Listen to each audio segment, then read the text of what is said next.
విజయనగరం జిల్లా రాజం నియోజకవర్గం రాజంనగర పంచాయతీ పరిధిలో తిమ్మయ్యపేట ఎస్టీ కాలనీ అభివృద్ధికి నోచుకోకుండా నిస్సహాయ స్థితిలో ఉన్నప్పుడు డాక్టర్ వసంతరావు ఈ గ్రామ పరిస్థితిని చూసి 2016లో తిమ్మయ్యపేట గ్రామాన్ని దత్తత తీసుకున్నారు.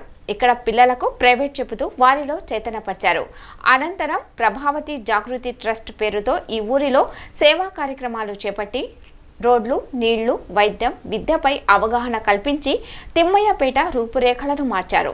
ప్రతి సంవత్సరం అంతర్జాతీయ ఆదివాసీ దినోత్సవం సందర్భంగా అనేక కార్యక్రమాలు చేపడుతూ నేటి ఆదివాసీ దినోత్సవానికి ఉచిత వైద్య శిబిరం, బట్టలు పంపిణీ కార్యక్రమం, కుట్టు మిషన్లు అందజేశామన్నారు.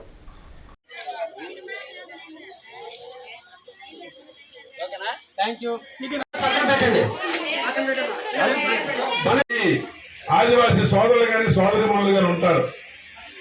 దానికి ఈరోజు ఎస్టీలు మనం రిజర్వేషన్ పరంగా 7% ఉన్నారు.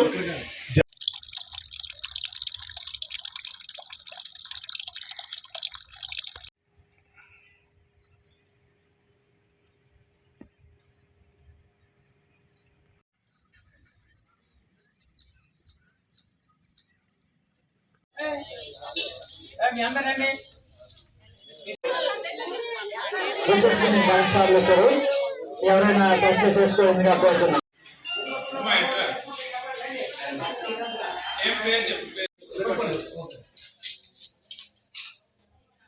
అక్షరాలు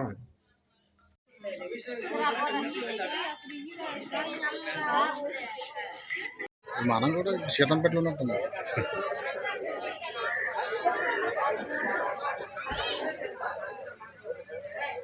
మామూలుగా చూసుకుంటాం మేము, చూడటం కాదా మందులో కూడా తీసుకోవడం చేసుకుంటాం. మందులు చూసుకోమా నొప్పికి ఇచ్చారు.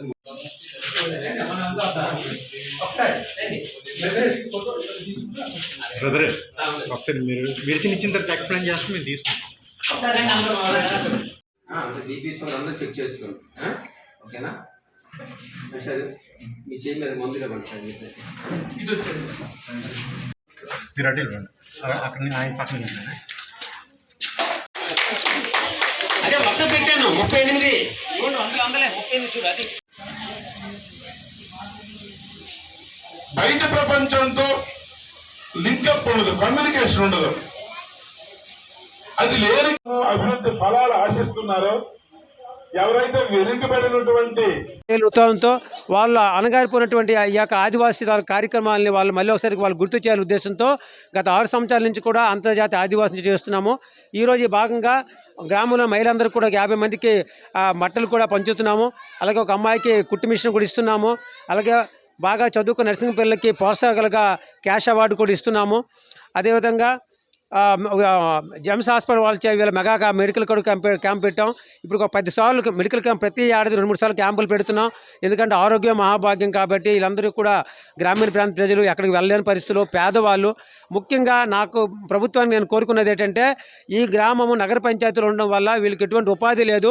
వీళ్ళకి పక్క గ్రామంలో సంబంధించి ఉపాధి కల్పించే పని కానీ, ఉపాధి హామీ పథకం కానీ, లేకపోతే వాళ్ళకి ముఖ్యంగా ఏదో ఉపాధి కల్పించే శిక్షణా కార్యక్రమం ఇచ్చి గ్రామంలో ఉన్నట్టు 50 నుంచి 60 మహిళలకి అందరికీ కూడా ఉపాధి కల్పించాలని నేను గౌరవ ముఖ్యమంత్రి చంద్రబాబు నాయుడుని కోరుకుంటున్నాను. దయచేసి వీళ్ళకి ఎలాగైనా అభివృద్ధి పదం తీసుకురావాలని స్థానిక నాయకులు కోన మురళీ సార్ గారు, ఎమ్మెల్యే గారికి, అలాగే శిశు సంక్షేమ మంత్రిగా మా గిరిజన మంత్రి వారికి సంధ్యారాణి మేడం గారికి కూడా నేను వినించుకుంటున్నాను. ఈరోజు అంతర్జాతీయ ఆదివాసీ దినోత్సవం సందర్భంగా తిమ్మయ్యపేట ఎస్టీ కాలనీ, రాజా మున్సిపాలిటీ పరిధిలో ఉన్నటువంటి తిమ్మయ్యపేట ఎస్టీ కాలనీలో ఈ యొక్క ఆదివాసీ దినోత్సవం చేసుకుంటున్నాను. నా పేరు ఎస్ వసంతరావు. నేను 2016లో ఈ యొక్క తిమ్మయ్యపేట గిరిజన ప్రాంత గ్రామాన్ని దత్తత తీసుకొని ఆ గ్రామంలో తాగు నీరు లేని వాళ్ళకి అసలు అంతకుముందు నేను తీసుకోకముందు ఆ ఊరు కనీసం గుర్తింపు లేదు. నగర పంచాయతీలు ఉన్నప్పుడు కూడా తాగడానికి నీళ్ళు ఉండే కాదు. అలాంటి పరిస్థితుల్లో ఇంటింటి కుళాయిలు వేయించాము. ఇంటింటికి గ్యాస్ కనెక్షన్ తెప్పించాను. 20 లక్షల రోడ్లు వేయించాం. టాయిలెట్లు కూడా మా వల్ల కాదు, మా దగ్గర డబ్బులు లేవంటే నేనే ముందుగా ఇనిషియల్ తీసుకొని డబ్బులు పెట్టి టాయిలెట్ కూడా స్వచ్ఛ భారత్ భాగంలో, స్వచ్ఛాంధ్ర ప్రదేశ్ భాగంలో కార్యక్రమాలు చేశాము. టాయిలెట్ కట్టించాం. ముఖ్యంగా చదువు అనేది చాలా అవసరము. మన ముఖ్యమంత్రి గారు కూడా చదువు గురించి చాలా ప్రాంతిస్తున్నారు. గిరిజన ప్రజలు బాగా చదువుకొని ఉన్నత స్థాయికి వెళ్ళాలని చెప్పేసి ఈ గ్రామ ప్రజలకి చదువులో పిల్లలు చాలా వెనుకబడి ఉండి ఒకప్పుడు 10th క్లాస్ గొప్పలాగా ఉండేది. అటువంటి పిల్లలకి నేను ఉదయం సాయంకాలం ట్యూషన్ చెప్పి హాస్టల్లో జాయిన్ చేసి తర్వాత వాళ్ళు ఈరోజు ఆ గ్రామంలో ఒకప్పుడు 10th క్లాస్ గొప్పలాడితే ఇప్పుడు డిగ్రీ కూడా చదువుతున్న పిల్లలు ఉన్నారు. అలాగే నర్సింగ్ చదువుతున్న పిల్లలు ఉన్నారు. నా జీవితంకి ఇది చాలా గొప్పగా నేను భావిస్తున్నాను. ప్రభుత్వ కార్యక్రమాలన్నిటి పట్ల కూడా ఈ గ్రామాల్లో అవగాహన కల్పిస్తున్నాను. నిరంతరము వాళ్ళకి ఏ పథకాలు రావాలో అన్నీ కూడా ప్రభుత్వం ద్వారా నేను కల్పిస్తున్నాను. ఇంకా ఉన్న సమస్యలు కూడా ఇప్పుడు మినిస్టర్ గారి దృష్టికి అలాగే స్థానిక ఎమ్మెల్యే గారి దృష్టికి తీసుకోవడం జరిగింది. ఆ రోజు ఈ కార్యక్రమం నేను చేయడానికి ముఖ్యంగా ప్రధానంగా అప్పుడు ఉన్నటువంటి డాక్టర్ లక్ష్మీ నరసింహ గారు కలెక్టర్ గారు నన్ను చాలా ప్రోత్సహించారు. ఎప్పుడైనా మంచి రిసీవ్ చేసుకునేవారు.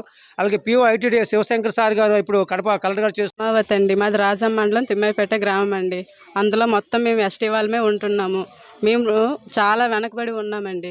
అంటే చదువు పరంగా అయినా ఒక కూలి పనికైనా దేనికైనా అన్నిటికీ వెనకబడి ఉన్నాం. మాకు ఇంతకుముందు అభివృద్ధి అనేదే లేదు. 2016లో డాక్టర్ వసంతరావు గారు అనే వచ్చి అతను మామూలుగా వాకింగ్ అని చూస్తూ పోతుంటే అతను ఏంటి పిల్లలు ఎలా ఉన్నారు, ఈ ఊరేంటి ఎలా ఉంది అని అదంతా పరిశీలించి పిల్లలకి ట్యూషన్ చెప్పడం ఇలాంటివన్నీ చేసేవారు. తర్వాత ఒకటి 1 by 1 మా కష్టాలు తెలుసుకుంటూ మాకు వాటర్ సరఫరా కానీ ఏదైనా ఏమీ లేవని తెలుసుకొని ఒక నీళ్ళు తాగాలన్నా దేనికైనా చాలా ఇబ్బంది పడేవాళ్ళం. గడ్డలో నీళ్ళు తాగేవాళ్ళం. దానికోసం ఫస్ట్ అది చూసి మాకు ముందు వాటర్ కోసం చాలా ఇబ్బందులు పడుతూ ఇంటింటికి కొళాయిలు తెప్పించారు. తర్వాత బాత్రూములు తెప్పించారు. తర్వాత గ్యాసులు రోడ్లు అన్నీ చాలా చాలా విధంగా అంటే అన్ని రకాలుగా మాకు మా ఊరిని అభివృద్ధిలోకి తీసుకొచ్చారు. దత్తతగా తీసుకొని ఆడపిల్లలకు శ్రీమంతాలు కానీ చదువుల పట్ల వాళ్ళకి ఒక అవగాహన కానీ వాళ్ళకి మనీ పరంగా హెల్ప్ కానీ అన్నీ చేశారు.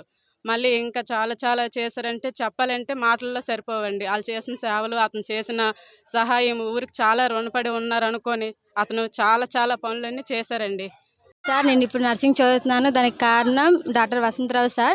మేము అప్పుడు 2016లో నడుచుకొని రాజం స్కూల్కి వెళ్ళేవాళ్ళం. మమ్మల్ని చూసి బాగా మా ఊరు పరిస్థితులు చూసి ఇలా ఉందని చాలా అభివృద్ధి చేయడానికి బాగా ట్రై చేశారు సార్. మాకు ప్రతిరోజు ఉదయం వచ్చి ట్యూషన్ చెప్పి బాగా చదివమన్నవారు సార్. ఇప్పుడు ఇంతవరకు నర్సింగ్ చదివామంటే అది సార్ వాళ్ళండి సార్. మా ఊరు ఎంత అభివృద్ధి చెందిందంటే నీరుకైనా ఏ పరిసర ప్రాంతాలకి అవసరాలకైనా సార్ వాళ్ళే తీరాయి సార్. ఇన్నాళ్ళు పెద్దవాళ్ళు ఎవరైనా సరే కట్టెల పొయ్యి మీద వండేవారు సార్. ఇప్పుడు సార్ వల్ల స్టవ్పై గ్యాస్పై వండుతున్నారు సార్. తాగునీరు సమస్య అంటే బోర్ నీరు తాగేవారం సార్. ఆ నీరు చాలా మట్టి నీరు సార్, భూమి అడుగున వచ్చేవి. ఆ నీటిని చూసి సార్ ఏమో మాకు కొలలు తెప్పించారు సార్. రోడ్లు పగిలిపోయేవి సార్. వర్షం పడితే నీరు నిల్వ అయిపోయేవి సార్. దానివల్ల చాలా ఇబ్బంది పడిపోయేవారు. సారే మొత్తం రోడ్లు వేయించేవారు, చెట్లు గట్రా ఎక్కువగా నాటిపించేవారు. అభివృద్ధి చాలా బాగా చేశారు సార్.